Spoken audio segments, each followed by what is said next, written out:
We've been taking a number of weeks in our series looking at fakebook, because being fake is so exhausting. And next week we wrap things up as we're going to be looking at how to interact with technology and how that plays into our lives and what can be some real boundaries for that and where we can feel free about that too. So don't mix next week as we wrap things up. But this morning we continue on again with this whole idea of being authentic. We live in worlds where fakeness is all around us. And there are times where we actually see that fakeness in ourselves. And it causes us to go, ooh, I don't like that, but it's there. So what do we do with it? How do we walk through that? How do we be true to ourselves, be who we really are, be genuine and not get sucked into this idea of faking it all the time? In this battle to be genuine, we have to learn also how to break free of a fake book kind of life. We can just again live this fakeness out, and in a sense, it's like we're living this true lies kind of a life. And it's even though they're true lies, even though they're not real, not accurate, they still shape our lives. They still control our lives. We find that even though it's fake, even though it's a true lie, it seems to have some kind of pull, some kind of bearing in our life. So we're trying to watch out for that, especially this morning as we look at that. Now, there's this fun movie with Arnold Schwarzenegger in it called True Lies. I'd always suggest you watch the Video Angel or the made-for-TV edition to that. But we get introduced to this guy named Harry Tasker. And I think this makes for a great Valentine's Day movie, this being Valentine's Day week, because there's love, there's romance, there's a rekindling of romance, there's dancing, then there's explosions, there's gunfire, there's all kinds of things going on, jet fighters, everything, you would want. And did I say explosions and explosions? And at the end, Harry and his wife, Helen, find themselves more in love with than ever. But Cindy wasn't buying it, so we didn't get a chance to watch it this week. But anyway, here's just a little synopsis of what's going on in this movie. How'd it go at the convention, honey? We're the beginning of the show. Fantastic. It's I love the computer business. For 15 years, Harry Tasker's been leading a double life. Mr. President, one of our best men is inside. Transmitting now.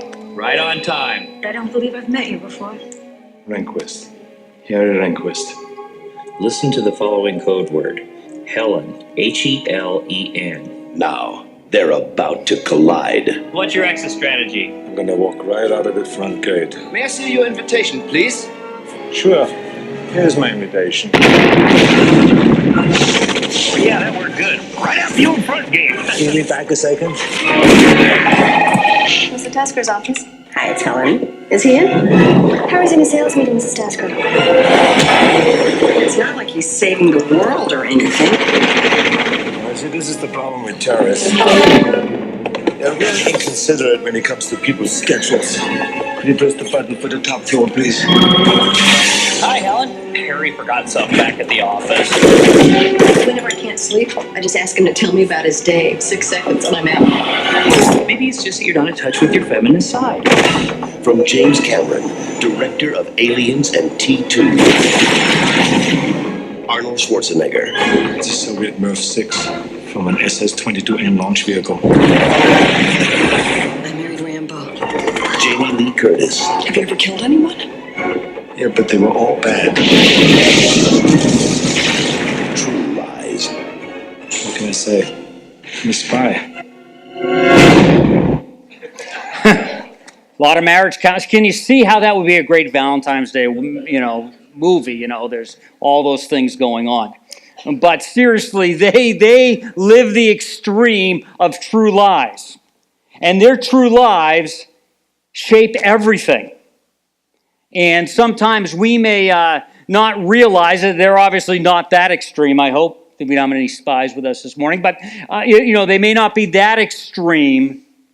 But we find the same thing happening in just as significant ways in our lives, in our relationships with our spouses, in our relationships in our families, at work, with ourselves, with God, all of these kinds of things. It actually has an effect in it because these do shape our lives. And even though it's a true lie, it has a role to play in our lives. Now, when we talk about this idea of true lies, when we talk about all of this, it gets to a place where we've got to go into an area that if you're new to church or haven't been around for a while, you may have a hard time getting your mind around this, but I don't want you're trying to get your mind around this one thought to kind of cause you to disconnect for the rest of the message. And this is this idea that there actually is evil in the world. We saw that down in Florida this week. But some of us, and I personally believe that there is this evil being, not just evil in the world, not a spirit of evil, that there is this Prince of Peace, or Prince of this world that you hear about, and his name is Satan. It's the devil. And some of you may say, well, I'm not buying into that. And if you don't buy into that, I don't think you have to totally unplug from what you're going to hear this morning. But there is this idea, there's this concept. Those close to Jesus talk about it. People that were close to him, Christians, Christ followers, some that wrote letters to different places, all talk about this idea that there isn't just a spirit of evil, there's actually a person entering into this world that's trying to, in a sense, destroy it, trying to hurt others, trying to just keep us as far from God as possible. In John 8:48, we read this: when the liar, and this is who this is speaking of, this is Jesus' words, when the liar speaks, Satan, the devil, he speaks, he makes it out of his lying nature and fills the world with lies. So there is this idea, there is this concept that there's ideas, there's principles, there's ways of living, ways of interacting with our world that are not accurate, that are actually true lies. And Jesus says himself, he says, when I arrived on the scene, I tried to tell you the plain truth. I tried to set the record straight, but there's this battle going on. And it's going on for the hearts and the souls of men. And it's just, again, not this kind of evil that's just floating out there. There's actually a person behind that. And we're going to talk about him a little bit more. But the idea that there was this number one angel, Lucifer, and they call him little different names, and he was a number one angel, was right aside of Jesus, or side of God, and he wanted to be God himself. And so when he fell, he took a number of angels, they said maybe a third of the angels with him, and since then they have basically been trying to just undermine what God is trying to do in this world. And we've been susceptible to that, all the way back to the beginning, Genesis. And yet, at the same time, sometimes even us who call ourselves Christ followers can fall for this kind of thing. We can actually have a principle in our lives that is not accurate, that is a true lie, and we can find that it shapes us. It shapes the way we interact with our world. When my brother was young and just trying to figure out some things, when it came to taking a shower, he would take his shower all the time, and we discovered that something must be wrong with the bathroom. Because every time Jeff would take a shower, there was like water everywhere. And we couldn't figure it out. Jeff, what's going on in there? Something broken. Every single time. Because what was going on in Jeff's mind is that as long as he locked the door, he didn't need to use the shower curtain. Because the shower curtain had nothing to do with keeping the water in the shower. It was all about someone not being able to see him. And so that absolutely is not true. That's a true lie, yet it was affecting the way he lived his life. And so you and I can have these things that aren't as funny as that. He'd die if he, yeah, Jeff, that was me telling a story if he's listening online. But, But they have the same kind of ripple effects. They affect everything. They affected, you have to go in there and clean up. My parents just was trying to figure it out. And I think it took 3 or 4 more times to figure out that that's what he was doing. He was leaving the shower curtain wide open. Because in his mind, the reason you had a shower curtain is so nobody could see you. So if you locked the door, you didn't have to shut it. But we sometimes do the same kind of things. There are principles in life, there are values in life that are true lies, and they're shaping our life because we're holding on to them. Jesus says this to our response to this, yet we refuse to have a thing to do with them. We refuse to actually look at those true lies, examine those true lies, and try to get some clarity in our life. We just kind of go along. But one of our theme verses for this series has been this: if you embrace the truth, it will release more freedom into your lives. And so we have this conflict, this tension going on, where some truth or a true lie, we kind of hold on to that rather than holding on to Jesus' truth, and we find ourselves being captive rather than free. Our bottom line for this morning can be said this way: true lives believed as real truth will affect your life as if they were true. True lies believed as real truth will affect your life as if they were true. Back to shower story. Back to the movie True Lies. Helen thought her husband was doing something completely different, had a totally different outlook on life, and it was affecting everything. And likewise, Harry too. You see, Satan, who is the god of this world, has blinded the men of those who don't believe.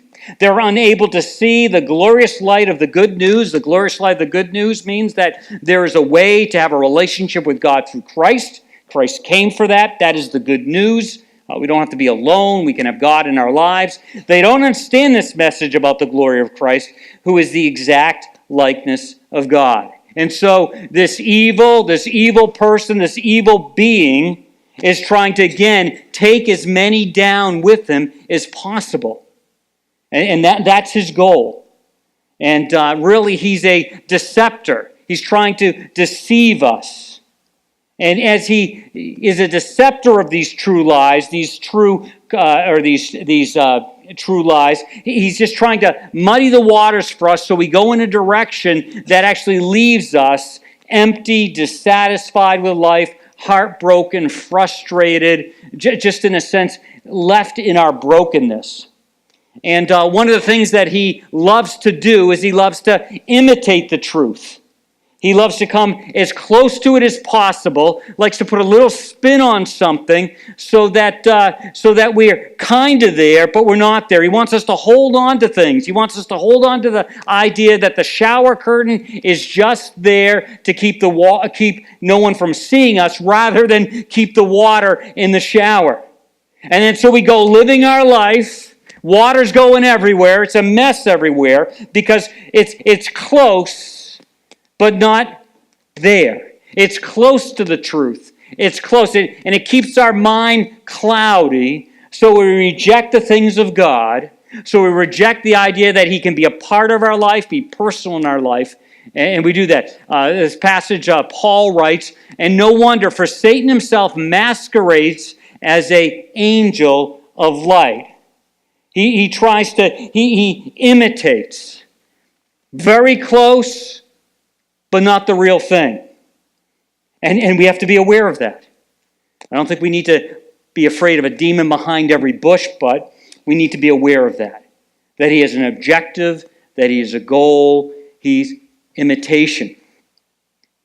Now, I don't know about you, but there are things in life that are imitations. And they're very close, but they're not the real thing. Cindy often will try to sneak in low-fat sour cream, and it's just a horrible. It's an imitation. It does not taste good at all. I'd rather skip sour cream than have low-fat sour cream. And every once in a while, and I'm not calling her Satan or anything, but every once in a while, she tries to slip in yogurt. Yogurt? It's not, it's not even from a different food group. I know it is from, but it's completely different. See, imitation. And it's close, but And some things are obvious and some things aren't. Well, Satan, the evil one, is trying to imitate. He's trying to keep us just off kilter enough, off balance enough, and to accept it as reality. And along with that, he misleads. He tries to get us to go in different directions. Sometimes someone says, "Do you think you think he's trying to muddle the waters up?" And sometimes he is. Sometimes it's my own disobedience muddling the waters. He didn't need to be active in my life. I was going to go in a direction all on my own. Sometimes it's just the world and the way it functions. But it's this idea of misleading. We see that again all the way in the beginning, back in Genesis. We have this situation Paul writes about. I'm afraid that just as Eve was deceived by the serpent's cunning, and don't get all down on Eve, because if you read the story, Adam was right there with her and didn't say anything. Didn't say anything. And some of us who are men like to say, yeah, we're supposed to be leaders of our household and all this stuff. Well, obviously Adam wasn't leading in that moment. Not at all. He should have said something. Hey, honey, I don't think we're supposed to do this. But he doesn't. By the serpent's cunning, from your minds may somehow be led astray from your sincere and pure devotion to Christ. So it's interesting, even in this misleading, this is misleading to someone who is a Christ follower. So some of us who are Christ followers, or all of us, have got to be aware that, again, he wants us to miss some beats. He wants us to get some views in our mind that are not accurate, and he wants to mislead us. He wants to fake us out. He wants us to lead to think something else is the answer for life than the real thing. And he wants to do that all the time. And if he can get us captivated as a Christ follower, being ineffective and having these subtle little things that are off just a little bit, but they cause the traction in our life just not to be there, he wants to do that. He wants to mislead us. That's what he did to Eve and to Adam. He wants to do the same to us. Again, Paul's writing this to the people who live in a city called Corinth. I don't know about you. It's funny how this is going to be food, but I don't know. Do you know what that is? No, you probably don't know what that is. Chicory, a chicory root. And this is another one of those things with Cindy. She did it to me. She tried to convince me one time when she wanted me to stop drinking coffee that chicory cup was just as good as coffee. You notice it's gluten-free, and I know some of you have gluten problems, but I want extra gluten sprinkled on my food. But there's this black stuff. It kind of looks like coffee. I mean, somebody even has the audacity to call it coffee partner chicory. I just don't know what's going on. But again, it's trying to mislead you from the real thing. And often, this is what's going on. These true lies in our lives lead us from the real thing. They're designed to muck us up. Just a view of, let's see, we're looking to have an intimate relationship. We want someone who's going to be close in our lives. We're looking for that special person. And Jesus is pretty clear, God is pretty clear that, there's this thing called marriage. And that's where you have all the freedom of intimacy with your spouse and all those kinds of things. But then somewhere in our thinking gets there, it's okay if we're not married. We go for, let's say, a imitation, and we get misled, and it's not the same thing. It's close, but we say it's close. There's no harm, and we're getting all caught up in these true lies. Some of us have really, when it comes to our spiritual life, have got this idea that we've got to earn our way to God. We've got to keep all these rules and everything, and we find ourselves falling into legalism, and we think that's actual spirituality, but it's just legalism. It's rules without a relationship. And we just keep going at it, and we wonder why our relationship with God doesn't seem to exist. It just seems to be cold. It's because we're all rules-based, not relationship-based. We're all rules-based instead of having God lead us in our lives. See, it's an imitation. It kind of gets misled, and we kind of get into it. So what are we supposed to do this? How do we, in a sense, have a defense for true lies? How do we do this? Well, first of all, part of this process is that we understand we've got to recognize true lies. We've got to be able to, in a sense, taste them. We have to understand that they're around us. Not to be scared about it, but be aware of it. Ask ourselves, where am I falling for a true lie in my life?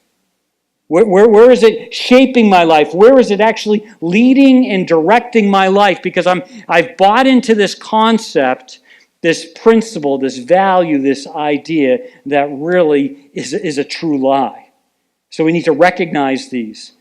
Even Solomon says this. He says, there's a way that appears to be right. Sometimes we get in that, and it appears to be right. It feels right. It kind of tastes like sour cream. That stuff didn't even taste like coffee, so I can't even use that. But it kind of tastes, but it isn't.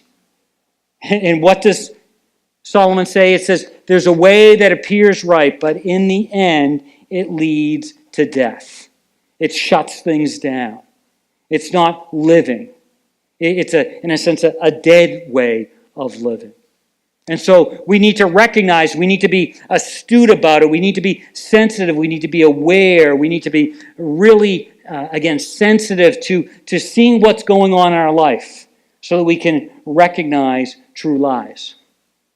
Now, these true lies can happen in our place. I've got just a bunch of lists. I'm not going to have us jumping all over the place in the scriptures to look at these, but just some things that are pretty common. So first, there's these true lies about ourselves that we need to recognize. And we read in Romans 23 this idea that we are broken. Since we've compiled this long and sorry record as sinners, both us and them, we're all in this together.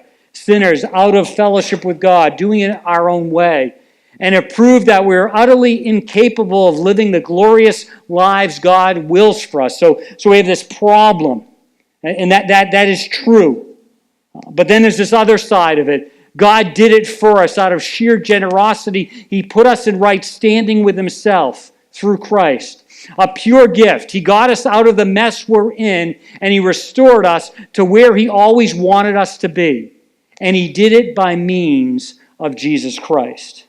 So we have this tension in our life of who we are. Yes, we're broken, but we don't have to stay there. Will we arrive? Not in this chapter of life. But we live in this tension, but sometimes we can buy into these true lies, which just, in a sense, shut us down, removing the traction from our lives. First one is my worth is determined by what I do and what others think of me. And all of us can fall into this place. No, it's what God thinks of us. But sometimes we buy into this true lie, and it runs our lives. We've probably all been there where someone else's expectations, maybe even well-meaning, just run our lives because we've bought it in our hearts, in our minds, in our souls, that my worth is determined by what I do and what others think of me. Another one is this: I am the way I am and I can't change. Some of us have bought into this true lie. Some of us had promise when we were in our 30s, 40s, 20s, whatever, and now we're in our 40s, into our 50s, into our 60s, and we just kind of feel stuck. Maybe we're in our 80s and we feel stuck. And we say, I'm the way I am, I can't change. That is a true lie. And if we had more time, we could walk through and I could show you why it's a true lie. You have to just take my word for it. If you really knew me, you wouldn't like me. When we talked about fake friends for a couple weeks, this was a little bit in there, this idea that we buy into this, that we've got to live this dual life.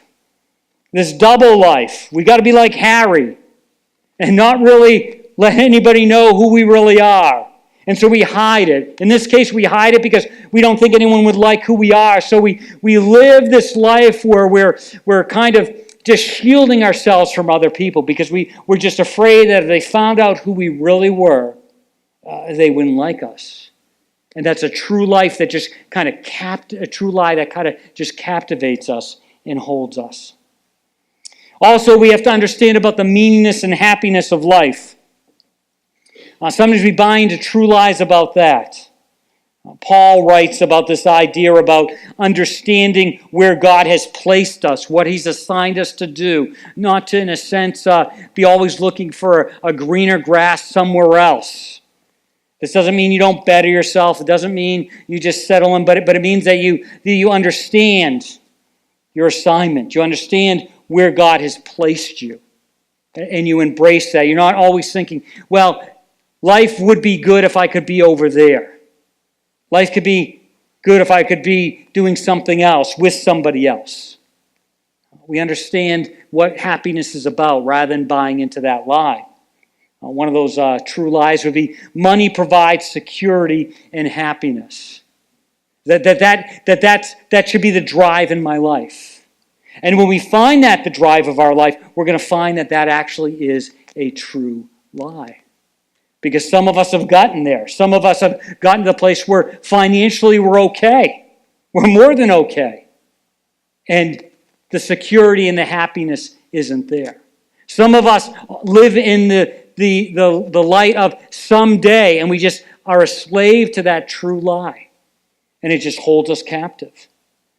Another one, I didn't mean to say to be happy I must be divorced. Sometimes some people think that. To be happy I must be married. Our marital place. We think that's where our whole life revolves around. We sometimes think that our relationship with our spouse or not having or wishing to have a spouse, that would complete us. And that's one of those true lies. It doesn't complete us. Our relationship with God through Christ is what completes us. Now, yes, it's great to be married. It's great to have a partner in life. That complements life. But it doesn't complete life. And if we get in the mindset that is the answer to life, we're going to find ourselves captivated and shaped by a true lie. We're going to find ourselves making decisions, making compromise, because we think that's the answer. If I could just have that person. And sometimes I talk with people and they got married and they kind of knew that it wasn't the right thing. But they thought that if I could just get married, check that off my list, then life would be fantastic and be complete. And they're discovering that isn't the case. See, our completeness comes with our relationship with God. This is one of those true lies. Also, that I must be in control to be happy. Some of us out there, I have a tendency to have to watch out for this one myself, that if I can just keep everything in control, then I'll be happy. But the reality is, we don't control anything. There's moments in time where we think that we're in control, but it's a false thing. It's really not that we're in control. And that's why when the bottom of life does drop out, we're all of a sudden, whoa! It surprised us, but the reality was we were always, in a sense, skating on thin ice. And so to be chasing after that is not going to be the answer. That's one of those true lies. Then there's also true lies about God. And again, these shape our lives, these control our lives. It's like it's real because it shapes our lives. It controls our lives. They exchanged the truth about God for a lie and worshipped and served created things rather than the Creator, who is forever to be praised. In other words, they exchanged the truth about God. And anytime you and I are not accurate with our truth about God, it just messes things up. But it shapes the way we're functioning even when it is not true. For example, the more I do for God, the more He will love and bless me. How many times have you thought that, bought into that idea? How many times have you seen somebody else who's living life and they're doing all this stuff for God, and they think that because they're doing all this stuff for God, they live in this bubble of protection, and then when it doesn't happen, they're not protected, they give up and they go, wow, God let me down, or they think I must have been doing something wrong. That's one of those true lies. God loves us to love Him, loves us to serve Him, but it's not like a trade-off. It's not like I'm earning God's pleasure, so if the more I do that He's happy about, the more protected and safe my life will be. We could go through story after story after story, current story after story of people that we would say are faithful people, good people. We would say there's a person that does a lot for God, but their life doesn't seem blessed. Things seem to fall apart. You see, that's one of those true lies that can be totally untrue, yet totally shape us and control the way we live. Another one about God is what I've done is too bad for God to forgive.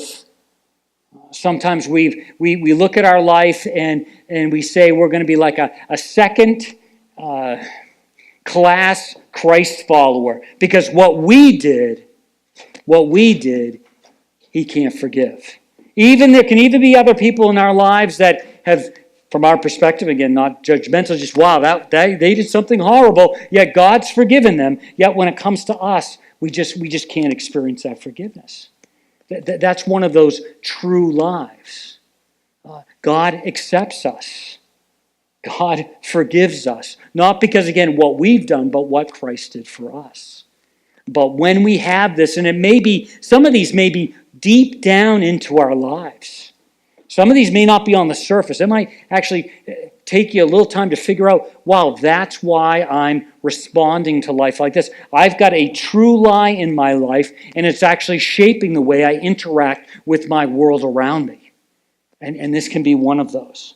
So what do we need to do? We need to recognize it, and we could have come up with a lot more, but we need to recognize things like this, and then we need to get to the place where we resist the true lies. And a part of that resisting comes back to our whole relationship with God.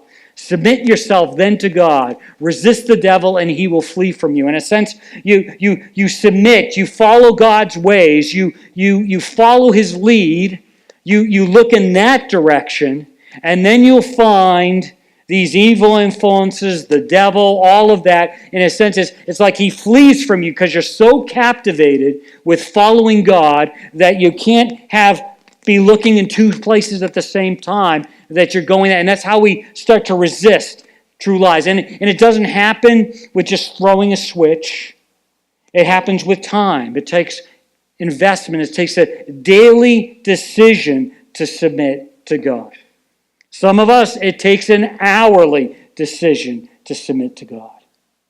I love the way the Message expands on verse 8. Say a quiet yes to God. In other words, don't shout it from the rooftops. Just say yes to God, and He'll be there in no time. He'll be present.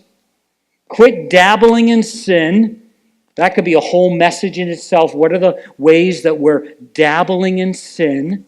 Just a little taste, just a little bit here, a little bit there, but we think we'll be okay, and kind of we are okay, we're making it, but we're dabbling in it. Purify your inner life, starts on the inside and works on the outside, and quit playing the field. Quit having one step in one system and one step in the other system. And if you do this, you'll start to resist the true lies that seem to come into our lives. I mean, Jesus had to deal with people that were caught up with this. Sometimes you and I have to deal with people that were caught up with this. Jesus says to Peter, "Get behind me, Satan," because he's saying, you're going in a direction that's counter to the direction God would have me go in. This is evil. You're a stumbling block to me. You do not have in mind the concern of God, but merely human concern. So if we're going to resist, we need to have God's heart in mind. We need to discover more and more who God is. Not to earn his love for us, but just to know what he likes, to know how he wants us to function. And what's amazing is if you and I are a Christ follower, he lives within our lives. He joins our lives, so it can be a less of a mystery. He's right there alongside us. We just need to, again, quiet down and listen and say. Another concept with this is we need to continually renew the truth. We've been talking about that a little bit. In Romans 12:2, there's this famous verse a lot of us like. It talks about being transformed by the renewing of your mind. Then you'll be able to test and approve what God's will is, his good, pleasing, and perfect will. And so we transform the mind. We put the right things in.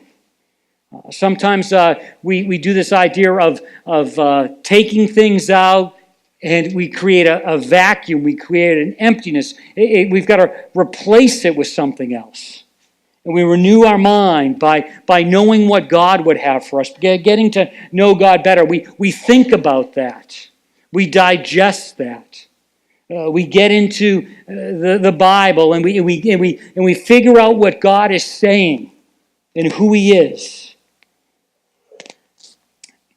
When we don't, we find ourselves becoming well adjusted to our culture without even thinking. And we want to watch out for that. It's not that the culture's bad, but there definitely are a lot of true lies out there. There's true lies out in the world, let's say, beyond church world, but there's also true lies that creep into church world. And we need to not become so well adjusted that we stop thinking. Instead, we need to fix our attention on God. This is this renewing of the mind. Then being ready to recognize what he wants and quickly respond to it. Sometimes in our lives, we want the mind renewed. We want to stop living true lies. And then all of a sudden, God gives us a truth, gives us a concept, but we hesitate in following his lead. And then we let it go, and then the next day we wake up, we start the whole process over again, and we say, God, I really want to follow you, I want to do this, and then he gives us a little nudge in a certain direction, and we're not quick with our response. Do that for a few weeks, few months, and all of a sudden the next day you wake up and you say, Lord, I really want to follow you, and he's like, no, you don't. You absolutely don't. I'll save it. Go do that thing I nudged you to 3 months ago that hasn't even left your heart, really. You've kind of suppressed it. You kind of pretend it doesn't exist there, but it's still there. Go back to that. Respond quickly. Unlike the culture around you, always dragging you down to its level of immaturity. God brings the best out of you, develops well-formed maturity in you.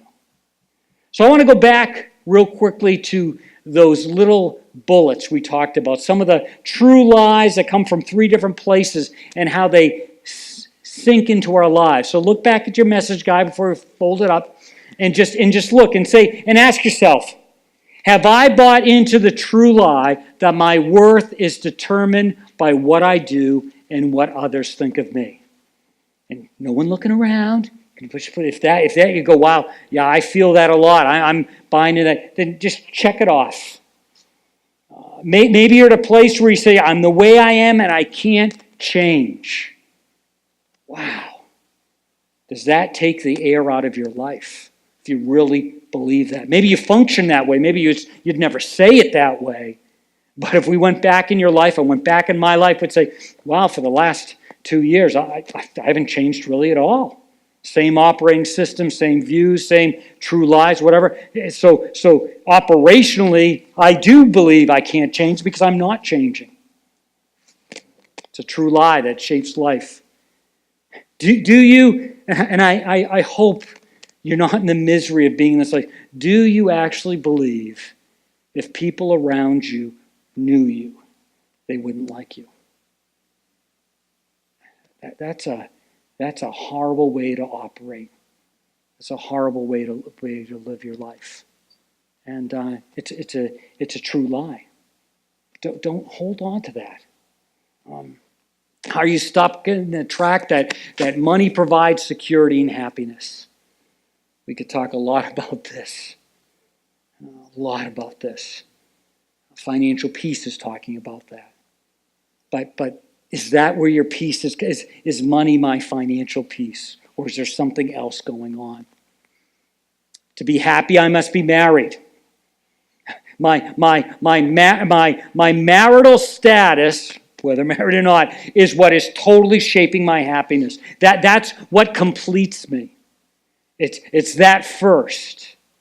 You might, again, not say it that strongly, but if we took time not to look at your life in a judgmental way, but if we took time to look at your life, would we see that like half the steps of your life are all pointing to the fact that you buy into the fact that the thing that will make me happy is if my marital status changes. I must be in control to be happy. Sorry, that's just never going to happen.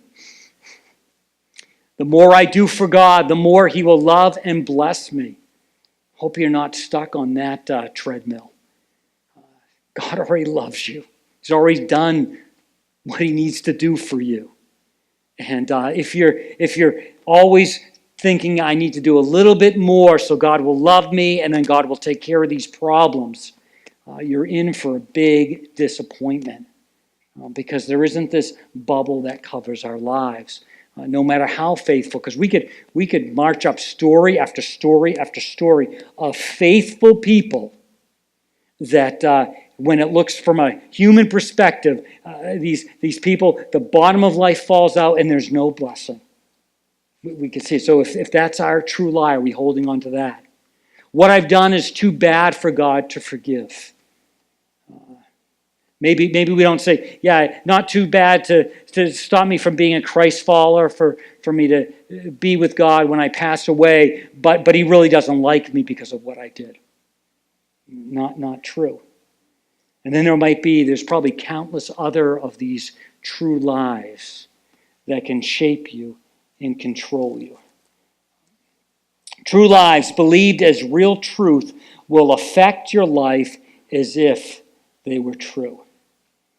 And I want to end with this real illustration of how a lot of us are interacting with these things.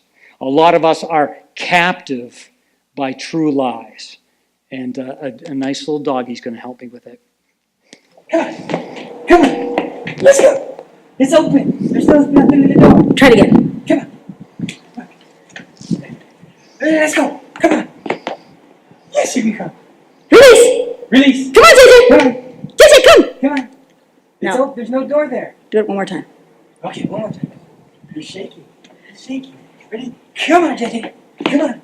Okay, open the door now. Ready? Okay. Release. Oh! Funny, but true. Some of us, the screen is gone, but we live like the screen is still there because we're letting true lies, we're believing them, and they're affecting us as if they're really true. What a sad way to live your life. I hope you don't get stuck there too long. Let's pray.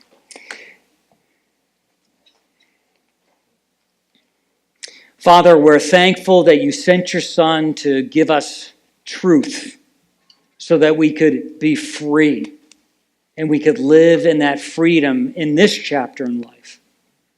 And Father, I ask that you would help us to be free from those things that we're captive by, that are true lies.